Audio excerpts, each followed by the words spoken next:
ನಮಸ್ಕಾರ. ಎಲ್ಲರಿಗೂ ಭೀಮನ ಅಮಾವಾಸ್ಯೆಯ ಶುಭಾಶಯಗಳು. ಎಲ್ಲರೂ ಆಚರಣೆ ಮಾಡಿದ್ರಿ ಅಂತ ಅಂದ್ಕೊಳ್ತೀನಿ.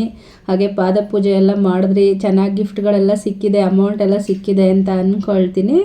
ಎನಿವೆ ಬನ್ನಿ, ಇವತ್ತಿನ ನನ್ನ ಒಂದು ವ್ಲಾಗನ್ನು ಶುರು ಮಾಡ್ತಾ ಇದ್ದೀನಿ. ನಾನು ಭೀಮನ ಅಮಾವಾಸ್ಯೆ ದಿನದ ವ್ಲಾಗನ್ನೇ ಇಲ್ಲಿ ನಿಮ್ಮ ಜೊತೆ ಶೇರ್ ಮಾಡ್ಕೊಳ್ತಾ ಇಲ್ಲ.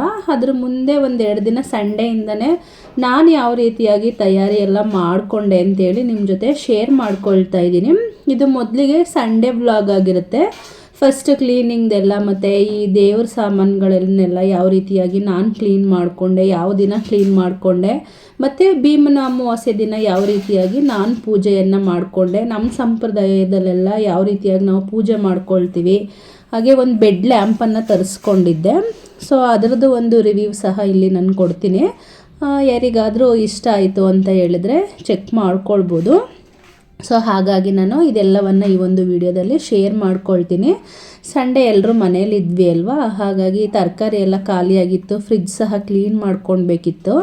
ನಾನು ಟಿಫನ್ ಬ್ರೇಕ್ಫಾಸ್ಟ್ ಎಲ್ಲ ರೆಡಿ ಮಾಡುವಷ್ಟರಲ್ಲಿ ಇವರು ತರಕಾರಿಗಳನ್ನೆಲ್ಲ ಕ್ಲೀನ್ ಮಾಡಿಕೊಡ್ತೀನಿ ಅಂತೇಳಿ ಮಾಡಿಕೊಡ್ತಾಯಿದ್ರು.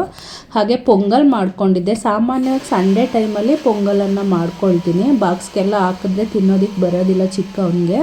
ಹಾಗಾಗಿ ಈ ಸಂಡೇ ಟೈಮ್ ಇರಬೇಕಾದ್ರೆ ಅಥವಾ ನೈಟ್ ಟೈಮ್ ಏನಾದ್ರೂ ಸಾಂಬಾರು ಏನಾದರೂ ಇಲ್ಲ ಅಂತ ಹೇಳಿದ್ರೆ ಆ ಟೈಮಲ್ಲಿ ಏನು ಮಾಡ್ಕೊಳ್ತೀವಿ, ಪೊಂಗಲನ್ನು ಮಾಡ್ಕೊಳ್ತೀವಿ.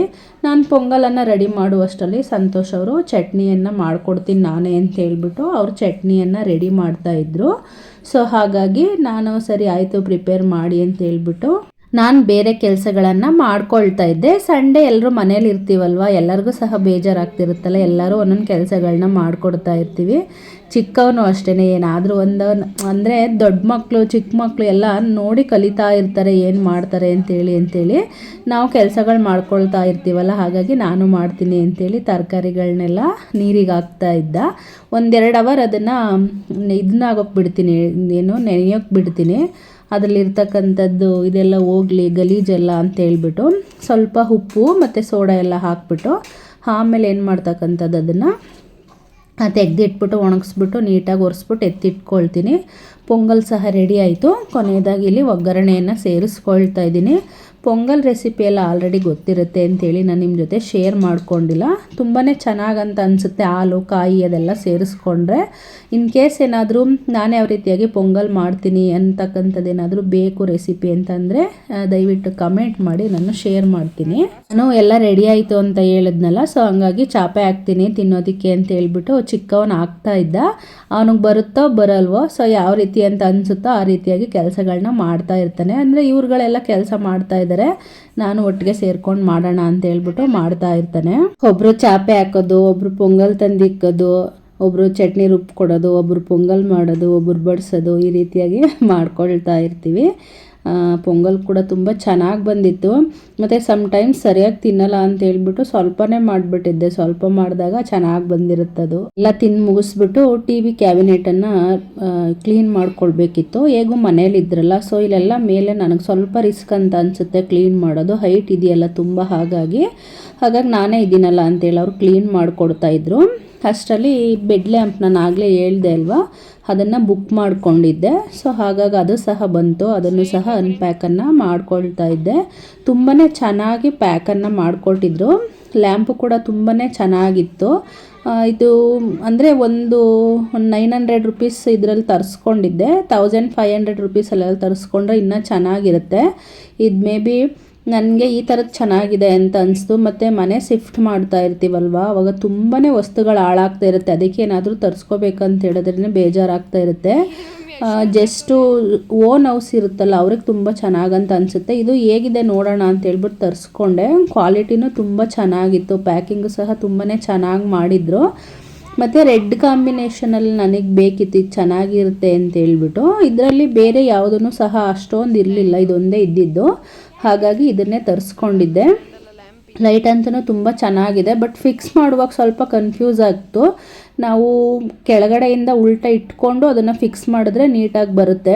ಅಲ್ಲಿ ಇದು ಡೈರೆಕ್ಷನ್ ಎಲ್ಲ ಕೊಟ್ಟಿದ್ರು, ಬಟ್ ನಾವು ಅದನ್ನು ಚೆಕ್ ಮಾಡಲಿಲ್ಲ. ಅದೇನೋ ಹೇಳ್ತಾರಲ್ಲ ಅರ್ಜೆಂಟ್ ಯಾವುದೊಂದಕ್ಕೂ ಅಂತೇಳಿ, ಹಾಗಾಗಿ ಅದನ್ನು ಚೆಕ್ ಮಾಡ್ಕೊಂಡಿರಲಿಲ್ಲ ಫಸ್ಟು. ಹಾಗಾಗಿ ಫಸ್ಟು ಸರಿಯಾಗಿ ಗೊತ್ತಾಗಿಲ್ಲ. ಮಾಮೂಲಿ ಸ್ಟ್ರೈಟಾಗೇ ಫಿಕ್ಸ್ ಮಾಡಿಬಿಟ್ವಿ. ಸ್ಟ್ರೈಟಾಗಿ ಫಿಕ್ಸ್ ಮಾಡಿಬಿಟ್ರೆ ಮತ್ತು ಮೇಲ್ಗಡೆ ಅದನ್ನು ಫಿಕ್ಸ್ ಮಾಡ್ಕೊಳ್ಳೋದಕ್ಕೆ ಹಿಂಸೆ ಆಗುತ್ತೆ. ಫಸ್ಟು ಉಲ್ಟಾಯಿಂದ ಶುರು ಮಾಡಿದ್ರೆ ನೀಟಾಗಿ ಫಿಕ್ಸ್ ಆಗುತ್ತೆ. ಫಸ್ಟ್ ಗೊತ್ತಾಗಿರಲಿಲ್ಲ, ಹಂಗಾಗಿ ಆ ಥರ ಮಾಡಿಬಿಟ್ವಿ. ಈ ರೀತಿಯಾಗಿ ಬಂತು ಫೈನಲ್ ಆಗಿ. ತುಂಬ ಚೆನ್ನಾಗಿತ್ತು. ಕೆಲವೊಂದು ಏನೋ ಒಂದು ಹ್ಯಾಡ್ ಮಾಡ್ಕೊಳ್ತೀವಲ್ವ, ಅದು ಲುಕ್ಕೇ ಚೇಂಜ್ ಆಗಿಬಿಡುತ್ತೆ. ಬೆಡ್ರೂಮಲ್ಲಿ ನನಗೆ ಸರಿಯಾಗಿ ಇದಿಲ್ಲ, ಏನೋ ಸ್ವಿಚ್ ಬೋರ್ಡ್ಗಳಿಲ್ಲ ಇಟ್ಕೊಳ್ಳೋದಕ್ಕೆ. ಬಟ್ ಇಲ್ಲಿ ಹಾಲ್ಗೆ ಬೇಕಿತ್ತು, ಚೆನ್ನಾಗಿರುತ್ತೆ ಅಂತೇಳ್ಬಿಟ್ಟು ತರಿಸ್ಕೊಂಡಿದ್ದೆ. ಸೊ ಫೈನಲಿ ಇದು ಫಿಕ್ಸ್ ಆಯಿತು. ಮತ್ತು ಟಿ ವಿ ಕ್ಯಾಬಿನೆಟ್ ಸಹ ಕ್ಲೀನ್ ಮಾಡಿದ್ದಾಯಿತು. ಎಲ್ಲ ಕ್ಲೀನ್ ಮಾಡಿಕೊಂಡು ಟೈಮ್ ಆಗಿತ್ತು, ಸ್ವಲ್ಪ ದಾಳಿಂಬೆ ಇತ್ತು. ಅವರೆಲ್ಲ ಮಕ್ಕಳೆಲ್ಲ ಸಮ್ಟೈಮ್ಸ್ ಜ್ಯೂಸ್ ಕುಡಿತಾರೆ, ನಾನು ಇದ್ರ ಜೊತೆ ಆಮ್ಲ ಮಿಕ್ಸ್ ಮಾಡ್ಕೊಳ್ತೀನಿ. ಹಾಗಾಗಿ ಆಮ್ಲ ಮಿಕ್ಸ್ ಮಾಡ್ಕೊಳ್ಳೋಣ ಅಂತೇಳ್ಬಿಟ್ಟು, ಅವರು ಅಷ್ಟೊಂದು ಚೆನ್ನಾಗಿಲ್ಲ ಅಂತೇಳ್ಬಿಟ್ಟು ಕುಡಿಯೋದಿಲ್ಲ ಆಮ್ಲ ಸೇರಿಸಿದ್ರೆ. ನಾನು ಸಪ್ರೇಟ್ ಜ್ಯೂಸ್ ಮಾಡಿಕೊಂಡೆ, ಮಕ್ಕಳು ಸಪ್ರೇಟು ಫ್ರೂಟನ್ನು ತಿಂದರು. ಆಮ್ಲ ಜ್ಯೂಸನ್ನು ಆಗಾಗೇ ಕುಡಿದ್ರೆ ಒಂಥರ ಅದನ್ನು ಸಹ ಚೆನ್ನಾಗಂತ ಅನಿಸಲ್ಲ. ಹಾಗಾಗಿ ಏನು ಮಾಡಿದೆ, ನಾನು ಈ ರೀತಿಯಾಗಿ ಮಾಡಿಕೊಂಡೆ. ಅದನ್ನು ಮುಗಿಸ್ಕೊಂಡು ನೆಕ್ಸ್ಟು ಅಡುಗೆನೂ ಸಹ ಮಾಡಿದೆ. ರಸಮ್ ಮಾಡಿದ್ದೆ. ರಸಮ್ ಮಾಡಿಬಿಟ್ಟು ರೈಸ್ ಮಾಡಿ ಪಲ್ಯ ಮಾಡಿದ್ದೆ. ನನಗೆ ಸ್ಮೂತಿಗೆ ಬೆಳಗ್ಗೆನೇ ಸ್ಮೂತಿ ಮಾಡ್ಕೊಳ್ಳೋಣ ಅಂತೇಳ್ಬಿಟ್ಟು ನೆನೆಸ್ಕೊಂಡಿದ್ದೆ. ಬಟ್ ಬೆಳಗ್ಗೆ ಪೊಂಗಲ್ ತಿಂದ್ವಲ್ವ, ಹಾಗಾಗಿ ಸರಿ ಇದು ನೆನೆಸಿರೋದೆಲ್ಲ ವೇಸ್ಟ್ ಆಗುತ್ತೆ, ಊಟ ಬೇಕಂದರೆ ಸಂಜೆ ಬೇಕಂತ ಅನಿಸಿದ್ರೆ ಮಾಡೋಣ ಅಂತೇಳ್ಬಿಟ್ಟು ಒಂದು ಸ್ಮೂತಿ ಸಹ ಮಾಡಿಕೊಂಡೆ. ಹಾಗೆಯೇ ಇದು ಮಂಡೇ ಆಗಿರುತ್ತೆ. ಮಂಡೇ ಪೂಜೆ ಎಲ್ಲ ದೀಪ ಎಲ್ಲ ಹಚ್ಕೊಂಡು ಪೂಜೆ ಮಾಡ್ಕೊಂಡು ಅದೆಲ್ಲ ಮುಗಿದ್ಮೇಲೆ ಏನು ಮಾಡಿದೆ, ದೇವ್ರ ಮನೆಯೂ ಸಹ ಕ್ಲೀನ್ ಮಾಡ್ಕೊಂಡು ಇಟ್ಕೊಂಡೆ. ಮತ್ತು ಇವಾಗ ಮಂಗಳವಾರ ಇದೆ ಮತ್ತು ಬುಧವಾರ ಅಮಾವಾಸ್ಯೆ ಇದೆ. ಎರಡೂ ದಿನವೂ ಸಹ ತೆಗೆದುಬಿಟ್ಟು ಕ್ಲೀನ್ ಮಾಡ್ಕೊಳ್ಳೋದಕ್ಕೆ ಆಗೋದಿಲ್ಲ. ಮತ್ತು ಸಮ್ಟೈಮ್ಸ್ ಎಲ್ಲ ಕೆಲಸಗಳನ್ನು ಒಟ್ಟೊಟ್ಟಿಗೆ ಒಂದೇ ಟೈಮಲ್ಲೂ ಮಾಡೋದಕ್ಕಾಗೋದಿಲ್ಲ. ಅದಕ್ಕೇನು ಮಾಡಿದೆ, ಫಸ್ಟೇ ಸೋಮವಾರನೇ ಕ್ಲೀನ್ ಮಾಡಿ ಇಟ್ಕೊಂಡು ಬಿಡೋಣ, ಮತ್ತು ಎದ್ದ ತಕ್ಷಣ ಪೂಜೆಗೂ ಸಹ ರೆಡಿ ಆಗೋಕ್ಕೆ ಸರಿಯಾಗುತ್ತೆ ಅಂತೇಳ್ಬಿಟ್ಟು ಕ್ಲೀನ್ ಮಾಡಿ ಇಟ್ಕೊಂಡೆ. ಮತ್ತು ಇದು ನಿನ್ನೆ ವಿಡಿಯೋ, ಬುಧವಾರದ ವಿಡಿಯೋ. ಆಂಟಿನ ಸ್ವಲ್ಪ ಬೇಗ ಬಂದುಬಿಟ್ಟು ಕ್ಲೀನ್ ಮಾಡಿಕೊಡಿ ಅಂತ ಹೇಳಿದ್ದೆ. ನಾನು ಈವ್ನಿಂಗ್ ಪೂಜೆ ಮಾಡ್ಕೊಳ್ತೀನಿ, ಸ್ವಲ್ಪ ಬೇಗ ಬಂದುಬಿಟ್ಟು ಎಲ್ಲ ಕ್ಲೀನ್ ಮಾಡಿಕೊಡಿ ಅಂತ ಹೇಳಿದ್ದೆ. ಸೊ ಹಾಗಾಗಿ ಸರಿ ಅಂತ ಹೇಳ್ಬಿಟ್ಟು ಅವರು ಸಹ ದೇವಸ್ಥಾನದಲ್ಲೆಲ್ಲ ಕ್ಲೀನ್ ಮಾಡ್ತಾರೆ ಇಲ್ಲಿ ಒಳಗಡೆ. ಹಾಗಾಗಿ ಅವ್ರಿಗೆ ಸ್ವಲ್ಪ ಲೇಟ್ ಆಗುತ್ತೆ, ಮತ್ತು ಟಯರ್ಡ್ ಕೂಡ ಅವ್ರಿಗೂ ಆಗ್ತಾ ಇರುತ್ತಲ್ವ. ಸೊ ಹಾಗಾಗಿ ಸ್ವಲ್ಪ ಆಯಿತು ಬರ್ತೀನಿ ಅಂತ ಹೇಳ್ಬಿಟ್ಟು ಬಂದು ಕ್ಲೀನ್ ಮಾಡಿಕೊಡ್ತಾಯಿದ್ರು.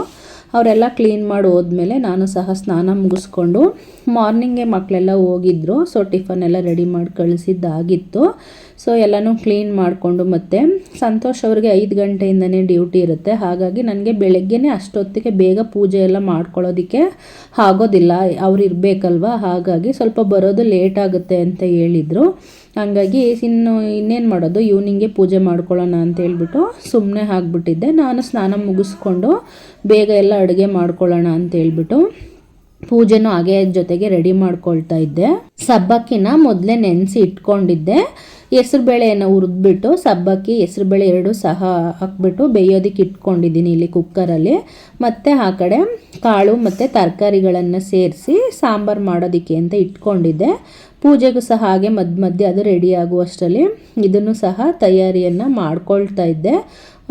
ಸಮ್ಟೈಮ್ಸ್ ಇವಾಗ ನಾರ್ಮಲ್ಲು ಡೇಸ್ ಎಲ್ಲ ಬರೀ ಹೂವೇ ತೆಗೆದುಬಿಟ್ಟು ಮಾಡಿದ್ರೆ ಅದೇನು ಸ್ವಲ್ಪ ಒಂದು 10 ನಿಮಿಷ 20 ನಿಮಿಷದಲ್ಲಿ ಪೂಜೆ ಆಗಿಬಿಡುತ್ತೆ. ಬಟ್ ಇದೆಲ್ಲ ಕ್ಲೀನ್ ಮಾಡ್ಕೊಂಡಿರುವಾಗ ಪೂಜೆ ಮಾಡುವಾಗ ಸ್ವಲ್ಪ ಲೇಟ್ ಆಗುತ್ತೆ. ಎಲ್ಲನೂ ಸಹ ಅಡ್ಜಸ್ಟ್ ಮಾಡ್ಕೋಬೇಕಿರುತ್ತಲ್ವ ಮತ್ತು ಮೊದಲಿಂದ.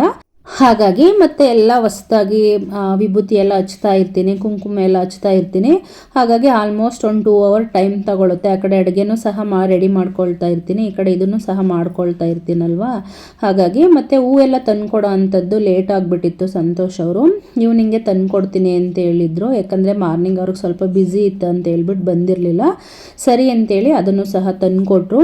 ಹೊರಗಡೆಯಿಂದ ಸಾಮಾನ್ಯವಾಗಿ ಹೂವೆಲ್ಲ ತಂದುವಾಗ ಅದಕ್ಕೆ ನೀರು ಚುಮುಕ್ಸೋ ಅಂಥದ್ದು ಸಾಮಾನ್ಯವಾಗಿ ವಾಡಿಕೆ, ಯಾವ್ಯಾವ ಕೈಯಲ್ಲಿ ಮುಟ್ಕೊಂಡಿರ್ತಾರೋ ಏನೋ ದೇವರಿಗೆ ಪೂಜೆಗೆ ಇಡಬೇಕಾದ್ರೆ ಅಂತೇಳಿ ಸರಿ ಅಂತೇಳಿ ಅದನ್ನು ರೆಡಿ ಮಾಡಿ ಇಟ್ಬಿಟ್ಟು ಹೊರಗಡೆ ರಂಗೋಲಿ ಎಲ್ಲ ಬಿಟ್ಕೊಂಡಿರಲಿಲ್ಲ. ಆಂಟಿ ರೆಡಿ ಮಾಡಿಬಿಟ್ಟು ತೊಳೆದ್ಬಿಟ್ಟು ಹೋಗಿದ್ರಲ್ವ, ಆಮೇಲೆ ಬಿಟ್ಕೊಂಡಿರಲಿಲ್ಲ. ನಾನು ರಂಗೋಲಿ ಬಿಡೋದಕ್ಕೆ ಅಂತ ಹೋಗಿದ್ದೀನಿ. ಮೇಲ್ಗಡೆಯಿಂದ ಕ್ಲಾತ್ಸ್ ಎಲ್ಲ ತೊಳೆದ್ಬಿಟ್ಟು ಹಾಕ್ತಾಯಿದ್ರು, ನೀರೆಲ್ಲ ಬರ್ತಾಯಿತ್ತು. ನಂಗೆ ಈ ಥರ ಎಲ್ಲ ಮಾಡಿದ್ರೆ ರಂಗೋಲಿ ಎಲ್ಲ ಸಮ್ಟೈಮ್ಸ್ ಏನು ಮಾಡ್ತಾರೆ, ರಂಗೋಲಿ ಎಲ್ಲ ಬಿಟ್ಬಿಟ್ಟು ಹೋಗಿರ್ತೀನಿ, ಸರಿ ಅಂತ ಮೇಲ್ಗಡೆಯಿಂದ ತೊಗೊಂಡು ಬಂದು ನೀರೆಲ್ಲ ಹಾಕ್ಬಿಡ್ತಾರೆ. ಎಷ್ಟೊಂದು ಕಷ್ಟಪಟ್ಕೊಂಡು ರಂಗೋಲಿ ಎಲ್ಲ ಬಿಟ್ಬಿಟ್ಟು ಹೋಗಿರ್ತೀನಿ. ಅವಾಗ ಆ ಥರ ಮಾಡ್ತಾರೆ. ನನಗಂತೂ ತುಂಬ ಬೇಜಾರು ಅಂತ ಅನಿಸುತ್ತೆ. ಮತ್ತು ಇಲ್ಲ ಅಂತ ಹೇಳಿದ್ರೆ ಸಮ್ಟೈಮ್ಸ್ ರಂಗೋಲಿ ಬಿಡುವಾಗ ಬಿಟ್ಬಿಟ್ಟು ಹೋದರೆ ಮಳೆ ಎಲ್ಲ ಬಂದುಬಿಟ್ಟಿರುತ್ತೆ. ಆಮೇಲೆ ಮೇಲ್ಗಡೆ ಹೋಗಿ ಇನ್ಫಾರ್ಮ್ ಮಾಡಿದ್ದಾಯಿತು, ಕ್ಲಾತ್ಸ್ ಎಲ್ಲ ಆ ಕಡೆ ಹಾಕಿ ಅಂತೇಳಿ. ಮೇಲ್ಗಡೆ ಜಾಗ ಮಾಡಿಕೊಟ್ಟಿದ್ದಾರೆ, ಬಟ್ ಮಕ್ಕಳಿದೆ ಹೋಗೋಕ್ಕಾಗಲ್ಲ ಅಂತೇಳ್ಬಿಟ್ಟು ಏನು ಮಾಡ್ತಾರೆ, ಅವ್ರ ಮನೆ ಮುಂದೆನೇ ಹಾಕ್ಕೊಳ್ತಾರೆ. ಸರಿಯಾಗಿ ನೀರೆಲ್ಲ ಕ್ಲೀನೇ ಮಾಡ್ಕೊಳ್ಳೋದಿಲ್ಲ, ತಗೊಂಡು ಬಂದು ಹಾಕ್ಬಿಡ್ತಾರೆ. ಅದೊಂದು ಬೇಜಾರಾಗ್ತಾ ಇರುತ್ತೆ. ಮತ್ತು ಕೆಲವೊಬ್ಬರು ನಾವು ಈ ಥರ ನಡ್ಕೊಂಡ್ರೆ, ಈ ಥರ ಮಾಡಿದ್ರೆ ಬೇರೆಯವ್ರಿಗೇನಾದರೂ ತೊಂದರೆ ಆಗುತ್ತೇನೋ, ಬೇಜಾರಾಗುತ್ತೇನೋ, ಆ ಥರ ಏನೂ ತಿಳ್ಕೊಳ್ಳೋದೇ ಇಲ್ಲ. ನಮ್ಮ ಪಾಡಿಗೆ ನಾವು ಬಿಡ್ತಾ ಇದ್ದರೆ ಅವ್ರ ಪಾಡಿಗೆ ಅವರು ಹಾಕ್ಕೊಂಡೇ ಇರ್ತಾರೆ. ತುಂಬ ಬೇಜಾರಂತ ಅನಿಸುತ್ತೆ. ಪದೇ ಪದೇ ಹೋಗಿ ಹೇಳ್ಬೇಕಂತ ಅನಿಸಿದ್ರೆ. ತುಂಬ ಕ್ಲಾತ್ಸ್ ಹಾಕ್ಬಿಟ್ಟಿದ್ರು, ಅದೆಲ್ಲ ನೀರು ಬರ್ತಾನೆ ಇತ್ತು. ಸರಿ ಇದ್ದಷ್ಟು ಟೈಮ್ ಇರಲಿಲ್ಲ ಅಂತ ಹೇಳಿದ್ರೆ, ಇಲ್ಲ ಏನೂ ಮಾಡೋಕ್ಕಾಗೋದಿಲ್ಲ, ಮತ್ತು ಈ ಟೈಮಲ್ಲೆಲ್ಲ ಅವ್ರ ಜೊತೆ ಮಾತಾಡ್ಕೊಂಡಿದ್ರೆ ಚೆನ್ನಾಗಿರಲ್ಲ ಅಂತ ಹೇಳ್ಬಿಟ್ಟು ಏನು ಮಾಡಿದೆ, ಸರಿ ಚಿಕ್ಕದಾಗೆ ಬಿಡಿಸ್ಕೊಂಡ್ರೆ ಆಯಿತು ಅಂತೇಳ್ಬಿಟ್ಟು ಬಿಡಿಸ್ಬಿಟ್ಟು ಆಮೇಲೆ ಒಳಗಡೆ ನಾನು ಪೂಜೆ ಮಾಡಬೇಕಿತ್ತಲ್ಲ. ಸೊ ಪೂಜೆ ಮಾಡೋ ಟೈಮಲ್ಲೆಲ್ಲ ಕಿರಿಕಿರಿ ಬೇಡ ಅಂತ ಅನಿಸ್ತು. ಹಾಗಾಗಿ ಪೂಜೆ ಎಲ್ಲ ಮಾಡಿಕೊಂಡು ಸರಿ ಅಂತೇಳಿ ಓದಿದ್ದಾಯಿತು. ಮತ್ತು ಹೊರಗಡೆ ರಂಗೋಲೆ ಬಿಟ್ಟಿದ್ದಾಯಿತು. ಇವಾಗ ಮನೆ ಒಳಗಡೆ ಹೊಸ್ಲಲ್ಲಿ ರೆಡಿ ಮಾಡ್ಕೋಬೇಕಿತ್ತು. ಸರಿ ಹೊಸ್ಲಿಗೂ ಸಹ ಎಲ್ಲ ಪೂಜೆ ಮಾಡಿಕೊಂಡು ಆಮೇಲೆ ಒಟ್ಟಿಗೆ ದೀಪ ಹಚ್ಬಿಟ್ಟು ಹೋದ್ರೆ ಆಯಿತು ಅಂತ ಹೇಳ್ಬಿಟ್ಟು, ಇದೆಲ್ಲ ಪೂಜೆ ಮಾಡ್ಕೊಂಡು ಹೋದರೆ ನನ್ನ ಮಗ ದೊಡ್ಡವನಿದ್ರೆ ಸರಿ ದೀಪ ಹಚ್ಚು ಮಗನೇ ಹೊರಗಡೆ ಅಂತೇನಾದರೂ ಅಂದರೆ ಅವನು ಸಹ ಏನಾದರೂ ಒಂದು ಸಣ್ಣ ಸಣ್ಣ ಕೆಲಸಗಳು ಏನಾದರೂ ಹೇಳಿದ್ರೆ, ಈ ಥರದ್ದೊಂದು ಮಾಡು ಮಗನೇ ಅಂತ ಹೇಳಿದ್ರೆ ಮಾಡ್ಕೊಳ್ತಾ ಇರ್ತಾನೆ. ಸರಿ ದೀಪ ಹಚ್ಚಿ ನೀನು ಹೊರಗಡೆ ರೆಡಿ ಮಾಡಪ್ಪ, ನಾನು ರಂಗೋಲಿ ಎಲ್ಲ ಹಾಕ್ಬಿಟ್ಟು ಹೊಸ್ಲು ಪೂಜೆ ಎಲ್ಲ ಮಾಡ್ಕೊಳ್ತೀನಿ ಅಂತ ಹೇಳ್ಬಿಟ್ಟು ಮಾಡಿಕೊಟ್ಬಿಟ್ಟು ಹೋದೆ. ಅಷ್ಟರಲ್ಲಿ ಅವನು ಸಹ ದೀಪ ಎಲ್ಲ ಹಚ್ಬಿಟ್ಟು ರೆಡಿ ಮಾಡಿಕೊಂಡ. ಸಾಮಾನ್ಯವಾಗಿ ಪೂಜೆ ಎಲ್ಲ ಶುರು ಮಾಡಬೇಕಾದ್ರೆ ಮೊದಲು ಹೊಸ್ಲಿಂದನೇ ಪೂಜೆಯನ್ನು ಶುರು ಮಾಡಿ ಅಂತ ಹೇಳ್ತಾರಲ್ವ. ಹಾಗಾಗಿ ನಾನು ಯಾವುದೇ ಒಂದು ಪೂಜೆ ರೆಡಿ ಮಾಡ್ಕೊಳ್ಬೇಕಾದ್ರೂ ಫಸ್ಟು ಹೊಸ್ತಿಲ್ ಪೂಜೆಯನ್ನು ಮಾಡ್ಕೊಂಡು ಬಿಡ್ತೀನಿ. ಆಮೇಲೆ ಹೋಗಿ ಫಸ್ಟ್ ಈ ಹೊಸ್ತಿಲ್ ಪೂಜೆ ಮಾಡ್ಕೊಳ್ತೀನಿ. ಆಮೇಲೆ ಒಳಗಡೆ ಹೋಗಿ ದೇವ್ರ ಮನೆಯಲ್ಲಿ ಹೊಸ್ಲು ಪೂಜೆ ಮಾಡ್ಕೊಳ್ತೀನಿ. ಮಾಡ್ಕೊಂಡು ಆದಮೇಲೆ ಏನು ಮಾಡ್ತೀನಿ, ಪೂಜೆ ಎಲ್ಲ ಶುರು ಮಾಡ್ಕೊಳ್ತೀನಿ. ಹೊಸ್ತಿಲ್ ಪೂಜೆ ಮಾಡಿಬಿಟ್ಟು ಪೂಜೆಯನ್ನು ಶುರು ಮಾಡಿದ್ರೆ ಒಂದು ರೀತಿ ವೈಬ್ರೇಷನ್ ಚೆನ್ನಾಗಂತ ಅನಿಸುತ್ತೆ, ಫೀಲ್ ಗುಡ್ ಅಂತ ಅನಿಸುತ್ತೆ. ನಾನು ಫಸ್ಟ್ ಬಂದವಾಗ ಏನು ಮಾಡಿದ್ರು, ಇಲ್ಲೆಲ್ಲ ರಂಗೋಲಿಯನ್ನು ಆಲ್ರೆಡಿ ಬೇರೆಯವ್ರು ಇರ್ತಾರಲ್ವ, ಅವ್ರು ಬಿಡಿಸ್ಬಿಟ್ಟಿದ್ರು. ಸರಿ ಅಂತೇಳಿ ನನ್ನ ಮಗನೂ ಚಿಕ್ಕವನಿದ್ನಲ್ವ, ಏನೇ ಬಿಡಿಸಿದ್ರು ಸಹ ಏನು ಮಾಡ್ತಾಯಿದ್ದ, ತಕ್ಷಣಕ್ಕೆ ಹಾಳು ಮಾಡಿಬಿಡ್ತಿದ್ದ. ಮತ್ತು ಅದ್ರ ಮೇಲೆಲ್ಲ ಕುತ್ಕೊಂಡು ಹಾಳಾಗ್ತಿತ್ತು ಅಂತೇಳ್ಬಿಟ್ಟು ರಂಗೋಲಿ ಎಲ್ಲ ಬಿಡಿಸ್ಕೊಬಿಟ್ಟೆ. ಬಟ್ ಇವಾಗ ಈ ಥರ ಎಲ್ಲ ಬಿಡಿಸ್ಬಾರ್ದಿತ್ತು. ಏನಾದರೂ ನಮಗೆ ಬೇಕಂದು ಡಿಸೈನ್ಸ್ ಎಲ್ಲ ಹಾಕೊಳ್ಳೋದಕ್ಕೆ ಆಗೋದಿಲ್ಲ ಅಂತ ಬೇಜಾರಾಗ್ತಿರುತ್ತೆ. ಬಟ್ ನೀವು ಯಾರಾದ್ರೂ ಸಡನ್ನಾಗಿ ಆ ಥರ ಬಿಡಿಸ್ಬೇಕಂತ ಅನಿಸಿದ್ರೆ ಆ ಥರ ಬಿಡಿಸ್ಕೊಳ್ಳೋದಕ್ಕೆ ಹೋಗಬೇಡಿ. ಸ್ವಲ್ಪ ಟೈಮ್ ಯೋಚನೆ ಮಾಡಿಬಿಟ್ಟು ಆಮೇಲೆ ಬೇಕು ಅಂತ ಅನಿಸಿದ್ರೆ ಬಿಡಿಸ್ಕೊಳ್ಳಿ. ಇದೆಲ್ಲ ಸಡನ್ನಾಗಿ ಮಾಡಿಬಿಟ್ರೆ ಮತ್ತೆ ಚೇಂಜ್ ಮಾಡ್ಬೇಕಂತ ಹೇಳಿದ್ರೆ ಚೇಂಜ್ ಮಾಡ್ಕೊಳ್ಳೋದಕ್ಕೆ ಆಗೋದಿಲ್ಲ. ಸಮ್ಟೈಮ್ಸ್ ಮನಸ್ಥಿತಿ ಬಿಡಿಸೋದಕ್ಕಾಗಲ್ಲ, ಮಕ್ಕಳಿದ್ದಾರೆ ಹಾಳು ಮಾಡ್ತಾರೆ ಅಂತೆಲ್ಲ ಅನಿಸ್ತಾ ಇರುತ್ತೆ. ಬಟ್ ಸಮ್ಟೈಮ್ಸ್ ಬೇರೆ ಕಡೆ ಎಲ್ಲ ನೋಡಿದಾಗ ಇದೇನೋ ಮಾಡ್ಕೊಂಡಿಲ್ಲ ಅಂತೇಳಿದ್ರೆ ನಾವು ಚೆನ್ನಾಗಿ ಬೇರೆ ಬಿಡಿಸ್ಬೇಕಿತ್ತು, ಇದೊಂದೇ ರೀತಿಯಾದಂಥ ಡಿಸೈನೇ ಇದೆಯಲ್ಲ ಅಂತಲೂ ಸಹ ಅನಿಸ್ತಾ ಇರುತ್ತೆ. ಹಾಗಾಗಿ ಪೂಜೆನೂ ಸಹ ಮಾಡಿಕೊಂಡು ಹೂವೆಲ್ಲ ಏರಿಸ್ಕೊಳ್ತಾ ಇದ್ದೆ. ಅಡುಗೆ ಮುಗ್ದಾದ್ಮೇಲೆ ಒಟ್ಟಿಗೆ ನೈವೇದ್ಯನೂ ಸಹ ಮಾಡಿಕೊಂಡು ಆಮೇಲೆ ಪೂಜೆ ಮಾಡ್ಕೊಳ್ಳೋಣ ಅಂತೇಳ್ಬಿಟ್ಟು ಅದನ್ನು ಜೊತೆಗೆ ಮಾಡ್ಕೊಳ್ತಾ ಇದ್ದೆ. ಇಲ್ಲ ಆವಾಗಲೇ ಹೇಳಿದ್ನಲ್ವ, ಕಾಳನ್ನು ಬೇಯಕ್ಕೆ ಹಾಕಿದ್ದೀನಿ ಅಂತೇಳಿ. ಅದ್ರ ಜೊತೆ ಸ್ವಲ್ಪ ಕಾಯಿ ಮತ್ತು ಸ್ವಲ್ಪ ಗಸಗಸೆ ಹಾಗೆ ಒಂಚೂರು ಏಲಕ್ಕಿಯನ್ನು ರುಬ್ಬಿ ಸೇರಿಸ್ಕೊಂಡಿದ್ದೀನಿ. ಕಡಲೆ ಏನು ಸೇರಿಸ್ಕೊಂಡಿಲ್ಲ, ಪಾಯಸಕ್ಕೆ ಅಂತೇಳಿ ಅದನ್ನು ರೆಡಿ ಮಾಡಿಕೊಂಡೆ. ಹಾಗೆಯೇ ರವೆ ಉಂಡೆಗೂ ಸಹ ಸ್ವಲ್ಪ, ಇನ್ನೇನು ಹಬ್ಬಗಳು ಬಂತಲ್ಲ, ಈ ಮಂತೆಲ್ಲ ತುಂಬ ಹಬ್ಬಗಳಿದೆ. ಹಾಗಾಗಿ ಜಾಸ್ತಿ ಸ್ವೀಟ್ಗಳು ಮಾಡ್ತಾನೆ ಇರಬೇಕು. ಹಾಗಾಗಿ ಈಗ ಅಳತೆಗೆ ಎಷ್ಟು ಬೇಕೋ ಅಷ್ಟು ಸಾಕು ಮಾಡಿದ್ರೆ ಸಾಕು ಅಂತೇಳಿ ರವೆ ಉಂಡೆನೂ ಸಹ ಮಾಡಿಕೊಂಡೆ. ಇಲ್ಲಿ ಯಾವುದೇ ರೆಸಿಪಿಯನ್ನು ಮಾಡೋದನ್ನು ನಾನು ನಿಮ್ಮ ಜೊತೆ ಶೇರ್ ಮಾಡ್ಕೊಂಡಿಲ್ಲ. ಜಸ್ಟ್ ನಾನು ಯಾವ ರೀತಿಯಾಗಿ ಆಚರಣೆ ಮಾಡಿಕೊಂಡೆ ಅನ್ನೋದನ್ನಷ್ಟೇ ಶೇರ್ ಮಾಡ್ಕೊಳ್ತಾ ಇದ್ದೀನಿ. ಕೊಬ್ಬರಿ ಇದ್ದರೆ ಕೊಬ್ಬರಿ ತುರಿಯನ್ನು ಸೇರಿಸ್ಕೋಬೋದು, ಕಾಯಿ ಇದ್ದರೆ ಕಾಯಿ ತುರಿಯನ್ನು ಸೇರಿಸ್ಕೋಬೋದು. ಮೊದಲೆಲ್ಲ ರವೆ ಉಂಡೆ ಮಾಡೋದೇ ಗೊತ್ತಾಗ್ತಾ ಇರಲಿಲ್ಲ, ತುಂಬ ಗಟ್ಟಿ ಮಾಡಿಬಿಡ್ತಿದ್ದೆ. ಕೆಲವೊಂದು ಮೂವಿಯಲ್ಲಿ ತೋರಿಸ್ತಾ ಇದ್ರಲ್ವ, ಇದು ಯಾವ ಕಲ್ಲಲ್ಲಿ ಚೆಚ್ಚಬೇಕಪ್ಪ ಇದು ಅನ್ನೋ ಥರ ಆ ಥರ ಆಗ್ಬಿಡ್ತಾ ಇತ್ತು. ಯಾಕಂದರೆ ಜಾಸ್ತಿ ಉರಿಬಾರ್ದಂತೆ, ನಂಗೆ ಗೊತ್ತಾಗ್ತಿರ್ಲಿಲ್ಲ. ಚೆನ್ನಾಗಿ ಉರಿಬೇಕು ಅಂತ ಹುರ್ಕೊಬಿಡ್ತಿದ್ದೆ. ಇವಾಗೆಲ್ಲ ಸ್ವಲ್ಪ ಚೆನ್ನಾಗಿ ಗೊತ್ತಾಯ್ತಲ್ವ, ಎಲ್ಲಿಂದ ಯಾವ ಸ್ಟೇಜಿಗೆ ಬಂದುಬಿಟ್ಟಿರ್ತೀವಲ್ವ, ಏನೂ ಮಾಡೋದೇ ಗೊತ್ತಿರಲ್ಲ. ಸಮ್ಟೈಮ್ಸ್ ಏನು ಅಡುಗೆಗಳು ಮಾಡೋದೇ ಗೊತ್ತಿರಲ್ಲ. ಅಲ್ಲಿಂದ ನೆಕ್ಸ್ಟು ಮತ್ತೆ ಎಲ್ಲ ಜವಾಬ್ದಾರಿಗಳನ್ನು ಇಟ್ಕೊಂಡು ನಾವೇ ಅಡುಗೆ ಮಾಡೋ ಅಂಥದ್ದು ಸಹ ಬಂದುಬಿಡುತ್ತೆ. ಟೈಮು ಕಾಲ ಎಲ್ಲನೂ ಕಲಿಸುತ್ತೆ ಅಂತಾರಲ್ಲ ಆ ಥರ. ಮತ್ತು ಇದು ಬಸ್ಸಾಂಬಾರನ್ನು ಮಾಡಿಕೊಂಡೆ. ಟೊಮೊಟೊ ಜಾಸ್ತಿ ಕಟ್ ಮಾಡಿಬಿಟ್ಟಿದ್ರು, ಹಾಗಾಗಿ ಅದನ್ನೇ ಯೂಸ್ ಮಾಡಿಕೊಂಡು ಬಸ್ಸಾಂಬಾರನ್ನು ಮಾಡಿಕೊಂಡೆ. ಮತ್ತು ಪಲ್ಯಕ್ಕೂ ಸಹ ಇದನ್ನು ರೆಡಿ ಮಾಡಿಕೊಂಡೆ. ಕ್ಯಾರೆಟು ಮತ್ತು ಬೀನ್ಸು, ಹಾಗೆ ಮೊಳಕೆ ಕಾಳನ್ನು ನೆನೆಸಿ ಕಟ್ಕೊಂಡು ಇಟ್ಕೊಂಡಿದ್ದೆ. ಅದರದ್ದು ಸಹ ಮೊಳಕೆ ಕಾಳನ್ನು ಮಾಡಿಕೊಂಡು ರೆಡಿ ಮಾಡಿಕೊಂಡೆ. ಬೇಳೆ ಸಾಂಬಾರು ಮಾಡೋಣ ಅಂದ್ಕೊಂಡಿದ್ದೆ. ಹೇಗೂ ಮೊಳಕೆ ಕಾಳುಗಳಿತ್ತಲ್ವ ಅಂತ ಹೇಳ್ಬಿಟ್ಟು ಬೇಳೆ ಸಾಂಬಾರು ಅದ್ರ ನೆನ್ನೆ ಮಾಡ್ಕೊಂಡಿದ್ದೆ. ಮತ್ತೆ ದಿನ ಬೇಳೆ ಸಾಂಬಾರೇ ಆಗುತ್ತೆ ಅಂತ ಹೇಳ್ಬಿಟ್ಟು ಅದನ್ನು ಸಹ ರೆಡಿ ಮಾಡಿಕೊಂಡೆ. ಹಾಗೆ ಸಾಮಾನ್ಯವಾಗಿ ನಾನು ಜಾಸ್ತಿ ಹೆಸರು ಬೇಳೆಯನ್ನು ಕೋಸಂಬರಿ ಮಾಡ್ಕೊಳ್ತಾ ಇರ್ತೀನಿ. ಇವತ್ತು ಕಾರ್ನ್ ಇತ್ತಂತೇಳಿ ಅದನ್ನೇ ಮಿಕ್ಸ್ ಮಾಡಿಕೊಂಡು ನಾನು ಕೋಸಂಬರಿ ಮಾಡಿಕೊಂಡೆ. ಈ ರೀತಿಯಾಗಿ ಅಡುಗೆ ಮಾಡ್ಕೊಂಡಿದ್ದೆ. ಸ್ವಲ್ಪ ಅನ್ನ ಮಾಡಿ ರಸಮ್ ಮಾಡ್ಕೊಂಡಿದ್ದೆ, ಬಸ್ಸಾಂಬಾರನ್ನು, ಹಾಗೆ ಪಾಯಸ ಮಾಡ್ಕೊಂಡು ರವೆ ಉಂಡೆ ಮಾಡಿಕೊಂಡು 2 ಥರದ ಪಲ್ಯಗಳನ್ನು ಮಾಡ್ಕೊಂಡಿದ್ದೆ. ಅದ್ರ ಜೊತೆಗೆ ನಾರ್ಮಲ್ಲಾಗಿ ಇದಿರುತ್ತಲ್ವ, ಮಜ್ಜಿಗೆ ಇರುತ್ತೆ. ಏನು ಬೇಕಂತ ಅನ್ಸಿದ್ರೆ ಮಜ್ಜಿಗೆ, ಉಪ್ಪಿನಕಾಯಿ, ಹಪ್ಪಳ ಅದೆಲ್ಲ ಇದ್ದೇ ಇರುತ್ತೆ. ಅದೆಲ್ಲ ಏನು ಶೇರ್ ಮಾಡ್ಕೊಂಡಿಲ್ಲ. ಮತ್ತು ಪೂಜೆನೂ ಸಹ ಮುಗಿಸ್ಕೊಂಡು ದೇವ್ರ ನೈವೇದ್ಯಕ್ಕೆ ಅಂತೇಳಿ ಸಂತೋಷ್ ಅವ್ರ ಗಾಡಿ ಬಂದುಬಿಟ್ಟಿತ್ತು. ಲೇಟ್ ಆಗುತ್ತೆ, ಹೋಗಬೇಕು ಅಂತ ಹೇಳಿದ್ರು.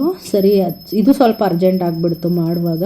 ಸರಿ, ಹೇಗೋ ಅರ್ಜೆಂಟ್ ಅಂತ ಹೇಳ್ತಾ ಇದ್ದಾರೆ ಅಂತ ಹೇಳ್ಬಿಟ್ಟು ಬೇಗನೆ ಪೂಜೆನೂ ಸಹ ಮಾಡಿಕೊಂಡೆ. ಪೂಜೆ ಎಲ್ಲ ಮಾಡಿಕೊಂಡು ನೈವೇದ್ಯ ಎಲ್ಲ ಇಟ್ಬಿಟ್ಟು ಅದನ್ನು ಸಹ ರೆಡಿ ಮಾಡಿಕೊಂಡೆ. ಫಸ್ಟ್ ಪೂಜೆ ಎಲ್ಲ ಮುಗಿಸ್ಕೊಂಡ್ರೆ ನಂತರ ಏನು ಬೇಕು ಅದನ್ನು ಮಾಡ್ಕೋಬೋದು. ಈ ರೀತಿಯಾಗಿ ನಾನು ಪೂಜೆಯನ್ನು ಮಾಡಿಕೊಂಡೆ. ಅದಾದ ನಂತರ ಪಾದ ಪೂಜೆನೂ ಸಹ ಮಾಡಿಬಿಟ್ಟು ಮಧ್ಯಾಹ್ನ ಊಟ ಬೇರೆ ಮಾಡಿರಲಿಲ್ವ, ಹಶ್ವಾಗುತ್ತೆ ಅಂತ ಹೇಳ್ತಾ ಇದ್ರು. ಸರಿ, ಇದೇನು ಒಂದು 10 ನಿಮಿಷದಲ್ಲಿ ರೆಡಿ ಆಗಿಬಿಡುತ್ತೆ ಪಾದ ಪೂಜೆ ಎಲ್ಲ ಮಾಡಿದ್ದು. ಆಮೇಲೆ ಬೇಕಂತ ಹೇಳಿದ್ರೆ ಊಟ ಮಾಡೋಣ ಅಂತ ಹೇಳ್ಬಿಟ್ಟು ನಾನು ಸಹ ಪ್ರಿಪೇರನ್ನು ಮಾಡಿಕೊಂಡೆ. ಒಂದೊಂದು ಕಡೆ ಒಂದೊಂದು ರೀತಿಯಾಗಿ ಪೂಜೆಗಳನ್ನು ಮಾಡ್ತಾರೆ. ಜ್ಯೋತಿರ್ಭೀಮೇಶ್ವರ ವ್ರತ ಅಂತ ಹೇಳಿದ್ರೆ ಈಗ ದೀಪಗಳನ್ನೇ ಅಂಟಿಸ್ಕೊಂಡು, ಜೋಡಿ ದೀಪಗಳನ್ನ ಅಂಟಿಸ್ಕೊಂಡು ಪೂಜೆಯನ್ನು ಮಾಡಬೇಕು ಅಂತೇಳಿ ಹೇಳ್ತಾರೆ. ನಮಗೆ ನಮ್ಮ ಸಂಪ್ರದಾಯದಲ್ಲಿ ನಮ್ಮ ಅಪ್ಪ ಅಮ್ಮ ಬಂದ್ಬಿಟ್ಟು, ನಮ್ಮ ಅತ್ತೆ ಮಾವ ಬಂದ್ಬಿಟ್ಟು ಅವ್ರು ಪಾದ ಪೂಜೆ ಮಾಡೋದನ್ನೇ ನೋಡಿಲ್ಲ ನಾನು. ಅವ್ರಿಗೆ ಇದು ಯಾವುದೇ ರೀತಿಯಾದಂಥ ಸಂಪ್ರದಾಯಗಳು ಗೊತ್ತೇ ಇಲ್ಲ, ಮಾಡ್ತಾನೆ ಇರಲಿಲ್ಲ. ಏನಿದ್ರು ಭೀಮನ ಅಮಾವಾಸ್ಯೆ ಅಂತ ಹೇಳ್ಬಿಟ್ಟು ಅಮಾವಾಸ್ಯೆ ಹುಣ್ಣಿಮೆ ದಿನ ಪೂಜೆ ಮಾಡ್ತಾರಲ್ವ, ಆ ರೀತಿಯಾಗಿ ಪೂಜೆಗಳನ್ನ ಮಾಡ್ಕೊಳ್ತಾ ಇದ್ರು ಅಷ್ಟೇ. ಈ ಥರದ ಪೂಜೆಗಳೆಲ್ಲ ಅವ್ರು ನಮ್ಗೆ ಹೇಳ್ಕೊಟ್ಟು ಇಲ್ಲ, ಗೊತ್ತೂ ಇಲ್ಲ. ಹಾಗೆ ನಾನು ನೋಡೂ ಸಹ ಇಲ್ಲ ಅವರೆಲ್ಲ ಪೂಜೆ ಮಾಡ್ಕೊಳ್ಳೋ ಅಂಥದ್ದನ್ನು. ನಮ್ಮ ಅಪ್ಪ ಅಮ್ಮನೂ ಮಾಡ್ತಾ ಇರಲಿಲ್ಲ. ಹಾಗೆ ಅತ್ತೆ ಮಾವ ಅವ್ರಿಗೂ ಸಹ ಇದು ಯಾವುದೇ ಸಹ ಸಂಪ್ರದಾಯಗಳಿಲ್ಲ. ಕೆಲವೊಂದು ಪೂಜೆಗಳು ಸಂಪ್ರದಾಯ ಇದ್ದರೆ ಮಾಡಬೇಕಂತ ಹೇಳ್ತಾರೆ. ಆದರೆ ನಮಗಂತೂ ಯಾವುದೇ ರೀತಿಯಾದಂಥ ಸಂಪ್ರದಾಯಗಳಿಲ್ಲ. ಬಟ್ ಅದನ್ನೇ ಅವ್ರಿಗೆ ಗೊತ್ತಿಲ್ಲ ಅಂತ ಹೇಳಿದ್ರೆ ಅದನ್ನೇ ಹೇಳ್ಕೊಂಡು ಅದನ್ನೇ ಅಂದ್ಕೊಂಡು ಹೋಗೋದಕ್ಕಿಂತ ನನಗೇನಾದರೂ ಒಂದು ಇದು ಒಳ್ಳೆಯದು ಚೆನ್ನಾಗಿರುತ್ತಲ್ವ, ಮಾಡಬೇಕಂತ ಅನಿಸುತ್ತಲ್ವ ಅಂತ ಹೇಳಿದ್ರೆ ಮಾಡ್ತೀನಿ. ಮತ್ತು ಸಮ್ಟೈಮ್ಸು ಇವಾಗ ಹೇಳ್ತಾರೆ, ಇವಾಗ ನಾವು ಪೂಜೆ ಮಾಡಿ ಕೇಳ್ಕೊಂಡ್ರೇನಾ ಆರೋಗ್ಯ ಆಯುಸ್ಸು ಅಂತಕ್ಕಂಥದ್ದೆಲ್ಲ. ಇವಾಗ ಅವ್ರು ಯಾರು ಪೂಜೆ ಮಾಡ್ತಾ ಇರಲಿಲ್ವಲ್ಲ, ಆ ಥರದ್ದೇನಿಲ್ಲ. ನಾವು ಯಾವಾಗ ಪೂಜೆ ಮಾಡಿದ್ರೂ ಸಹ ಅವ್ರ ಆರೋಗ್ಯ ಆಯಸ್ಸು ಅಂತಲೇ ಕೇಳ್ಕೊಳ್ತೀವಲ್ವ. ಈ ಥರ ಎಲ್ಲ ಮಾಡಿದ್ದೆಲ್ಲ ನಮಗೆ ಗೊತ್ತಿಲ್ಲ ಅಂತೆಲ್ಲ ಅವ್ರು ಹೇಳ್ತಿದ್ರು.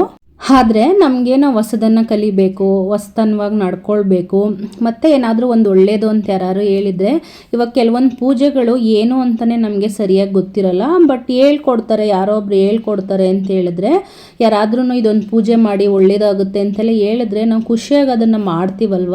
ಸೊ ಹಾಗಾಗಿ ಏನು ಮಾಡ್ತೀನಿ ನಾನು, ನನಗೇನಾದರೂ ಮತ್ತು ವರಮಹಾಲಕ್ಷ್ಮಿ ಹಬ್ಬದಲ್ಲೂ ಅಷ್ಟೇ ಜಸ್ಟ್ ಪೂಜೆಯನ್ನು ಮಾಡೋ ಅಂಥದ್ದು ಅಷ್ಟೇ. ನಮ್ಮಮ್ಮನೂ ಮಾಡ್ತಾ ಇದ್ದಿದ್ದು, ನಮ್ಮಮ್ಮ ಮಾಡ್ತಾಯಿದ್ರು. ಬಟ್ ಅವರು ಒಂದು 5 ಇಯರ್ಸ್ ಅಷ್ಟು ವ್ರತ ಮಾಡ್ತೀವಿ ಅಂತೇಳಿ ಅಷ್ಟು ವರ್ಷ ಅಷ್ಟೇ ನೆನೆಸ್ಕೊಂಡು ಅದನ್ನು ಪೂಜೆ ಮಾಡ್ತೀನಿ ಅಂತೇಳಿ ಮಾಡ್ತಾಯಿದ್ರು. ಈ ರೀತಿ ಲೈಫ್ ಲಾಂಗ್ ಅಂತೆಲ್ಲ ಈಗ ವರಮಹಾಲಕ್ಷ್ಮಿನ ಇಷ್ಟು ವರ್ಷ ಮಾಡಿ ಅಂತಲೇ ಹೇಳ್ತಾರೆ.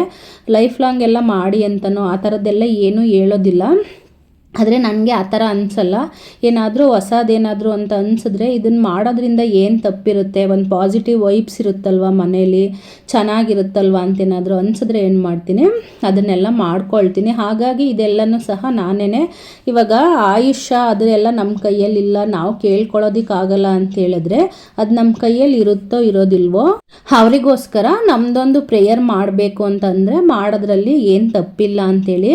ಇವಾಗ ವರ್ಷ ಪೂರ್ತಿ ಮನೇಲಿ ಇವಾಗ ಗಂಡು ಮಕ್ಕಳು ಅಂತ ಹೇಳಿದ್ರೆ ವರ್ಷ ಪೂರ್ತಿ ನಮಗೋಸ್ಕರನೇ ಪ್ರತಿಯೊಂದನ್ನು ಮಾಡ್ತಾ ಇರ್ತಾರೆ. ಇವಾಗ ಏನು ಊಟ ಬೇಕಿರುತ್ತೋ, ನಮಗೇನು ಬಟ್ಟೆ ಬೇಕಿರುತ್ತೋ ಪ್ರತಿಯೊಂದನ್ನು ಸಹ ಕೊಡಬೇಕಂತೇಳಿದ್ರೆ ಹೊರಗಡೆ ಎಲ್ಲ ಅವ್ರು ಎಷ್ಟು ಕಷ್ಟಪಟ್ಟು ದುಡ್ಕೊಂಡು ತಗೊಂಡು ಬಂದಿರ್ತಾರಲ್ವ. ನಾವು ಮನೆ ಒಳಗಡೆ ಆರಾಮಾಗಿದ್ದೀವಿ ಅಂತ ಹೇಳಿದ್ರೆ ಹೊರಗಡೆ ಅಷ್ಟೇ ಸಫರ್ ಅವ್ರಿಗೂ ಸಹ ಆಗ್ತಾ ಇರುತ್ತಲ್ವ. ಸೊ ಹಾಗಾಗಿ ಅದಕ್ಕಾದ್ರೂ ಒಂದು ಕೃತಜ್ಞತೆಯನ್ನು ನಾವು ಸಲ್ಲಿಸ್ಬೇಕಲ್ವ. ಚೆನ್ನಾಗಿ ಇವಾಗ ನಾವು ಸೇಫಾಗಿ ಮನೇಲಿದ್ದೀವಿ ಅಂತ ಹೇಳಿದ್ರೆ, ನಾವು ಹೊಟ್ಟೆ ತುಂಬ ಊಟ ಮಾಡ್ತಾ ಇದ್ದೀವಿ ಅಂತ ಹೇಳಿದ್ರೆ, ನಾವು ಬೇಕಾಗಿದ್ದ ಕಡೆ ಹೋಗಿ ಬರ್ತೀವಿ ಅಂತ ಹೇಳಿದ್ರೆ ಪ್ರತಿಯೊಂದನ್ನು ಸಹ ಅವರು ನಮಗೆ ಕೊಡ್ತಾ ಇರ್ತಕ್ಕಂಥ ಸೇಫ್ಟಿ ಆಗಿರುತ್ತಲ್ವ. ಹಾಗಾಗಿ ಏನು ಮಾಡ್ತೀನಿ, ಅದೊಂದು ಕೃತಜ್ಞತೆ ಅಂತಲ್ವ. ಒಂದು ಕಡೆ ದೇವರಲ್ಲಿ ಫ್ಯಾಮಿಲಿ ಬಗ್ಗೆ ಬ್ಲೆಸ್ಸಿಂಗ್ ಇರಲಿ ಅಂತ ಕೇಳ್ಕೊಳ್ಳೋದು ಒಂದಾದರೆ, ಇನ್ನೊಂದು ಕಡೆ ಕಾಪಾಡಪ್ಪ ದೇವರೇ ಅಂತೇಳಿ, ಮತ್ತು ಅವ್ರು ಚೆನ್ನಾಗಿರಲಿ, ವರ್ಷದ ಯಾವುದೇ ದಿನವೂ ಸಹ ನಾವು ಅವ್ರಿಗೆ ಕೃತಜ್ಞತೆಯನ್ನು ಸಲ್ಲಿಸೋದೇ ನಮಗೆ ಟೈಮ್ ಸಿಕ್ಕಿರೋದಿಲ್ಲ. ಯಾಕಂದರೆ ವರ್ಷ ಪೂರ್ತಿ ಅವರಿಂದನೇ ನಾವು ಏನಾದರೂ ಪಡ್ಕೊಳ್ಳೋದೇ ಆಗಿರುತ್ತೆ, ನಮಗೋಸ್ಕರನೇ ಹಗಲು ರಾತ್ರಿ ಅಂತೆಲ್ಲ ದುಡಿಯೋದೇ ಆಗಿರುತ್ತೆ. ಹಾಗಾಗಿ ಈ ಟೈಮಲ್ಲಾದರೂ ನಮಗೆ ಸಾಧ್ಯ ಆದಷ್ಟು ಕೃತಜ್ಞತೆಯನ್ನು ನಾವು ಈ ರೀತಿಲಾದ್ರೂ ಅವ್ರಿಗೆ ಸಲ್ಲಿಸೋಣ ಅಂತೇಳಿ ಏನು ಮಾಡ್ತಕ್ಕಂಥದ್ದು, ಈ ಪೂಜೆಯನ್ನು ಮಾಡ್ಕೊಳ್ಳೋದು ಅಷ್ಟೇ. ಹಾಗೆಯೇ ಪೂಜೆಯನ್ನು ಮಾಡ್ಕೊಳ್ಳೋದ್ರಿಂದ ಶಿವ ಪಾರ್ವತಿಯ ಕೃಪೆನೂ ಸಹ ನಮಗೆ ದೊರೆಯುತ್ತೆ ಅಂತೇಳಿ ಶ್ರಾವಣ ಮಾಸದ ಪ್ರಾರಂಭದಲ್ಲೇ ಶುರುವಾಗ್ತಕ್ಕಂಥ ಜ್ಯೋತಿರ್ಭೀಮೇಶ್ವರ ವ್ರತವನ್ನು ಮಾಡ್ತಾರೆ. ಒಂದೊಂದು ಕಡೆ ಒಂದೊಂದು ರೀತಿಯಾಗಿ ಮಾಡ್ತಾರೆ. ಎಲ್ಲ ಆಚರಣೆಗಳು ಸಹ ಒಳ್ಳೆಯದೇ. ಅವರವರ ಪ್ರಾಂತ್ಯದಲ್ಲಿ ಏನೇನು ರೀತಿಯಾದಂಥ ಆಚರಣೆ ಬಂದಿರುತ್ತೋ ಪ್ರತಿಯೊಂದು ಆಚರಣೆಗಳ ಕೋರಿಕೆಗಳು ಒಂದೇ ಆಗಿರುತ್ತೆ. ಫ್ಯಾಮಿಲಿಗೆಲ್ಲ ಒಳ್ಳೆಯದಾಗಲಿ, ಮನೆಗೆಲ್ಲ ಒಳ್ಳೆಯದಾಗಲಿ ಅಂತೇಳಿ. ಸೊ ಹಾಗಾಗಿ ನಮಗೆ ಯಾವ ರೀತಿ ಗೊತ್ತಿರುತ್ತೋ, ನಮಗೆ ಯಾವ ರೀತಿ ಅನಿಸಿರುತ್ತೋ ಆ ರೀತಿಯಾಗಿ ದೇವರನ್ನು ಒಳ್ಳೆಯ ಮನಸ್ಸಿನಿಂದ ಕೋರ್ಕೊಳ್ತಕ್ಕಂಥದ್ದು ಅಷ್ಟೇ. ಈ ರೀತಿಯಾಗಿ ನಾವು ಪೂಜೆಯನ್ನು ಮಾಡ್ಕೊಂಡ್ವಿ. ಕೆಲವೊಂದು ಕಡೆ 2 ದೀಪ ಕಂಬಗಳನ್ನ, ಜ್ಯೋತಿಗಳನ್ನ ಅಂಟಿಸಿನೂ ಸಹ ಪೂಜೆ ಮಾಡ್ಕೊಳ್ತಾರೆ. ನಮ್ಮ ಸಂಪ್ರದಾಯದಲ್ಲಿ ಅದೆಲ್ಲ ಇಲ್ಲ ಅಂಥೇಳಿ ನಾನು ಅದನ್ನು ಮಾಡ್ಕೊಂಡಿಲ್ಲ. ನನಗೆ ಎಷ್ಟು ತಿಳಿದಿತ್ತೋ ಅಷ್ಟು ಪೂಜೆಯನ್ನು ನಾನು ಮಾಡಿಕೊಂಡೆ. ಹಾಗೆ ಅವ್ರಿಗೂ ಸಹ ಎಲ್ಲರಿಗೂ ಊಟವನ್ನು ಬಡಿಸ್ಕೊಂಡು ಜೊತೆಗೆ ಕೂತ್ಕೊಂಡು ಎಲ್ಲರೂ ಸಹ ಊಟವನ್ನು ಮಾಡಿದ್ವಿ. ಹಬ್ಬದಡುಗೆ ಮಾಡ್ತಕ್ಕಂಥದ್ದು, ಊಟ ಮಾಡ್ತಕ್ಕಂಥದ್ದೇ ಒಂದು ಚೆಂದ ಅಂತ ಹೇಳ್ಬೋದು. ಈ ರೀತಿಯಾಗಿತ್ತು ಇವತ್ತಿನ ನನ್ನ ದಿನ. ಎಲ್ಲರೂ ಸಹ ಚೆನ್ನಾಗಿ ಹಬ್ಬವನ್ನು ಆಚರಿಸಿದ್ರ ಅಂತ ಅಂದ್ಕೊಳ್ತೀನಿ. ಯಾವಾಗ ಯಾರಿಗೆ ಕೃತಜ್ಞತೆ ಸಲ್ಲಿಸೋದಕ್ಕೆ ಸಾಧ್ಯ ಆಗುತ್ತೋ ಆವಾಗ ಕೃತಜ್ಞತೆಯನ್ನು ಸಲ್ಲಿಸ್ಬಿಡ್ಬೇಕಲ್ವಾ. Thank you for watching.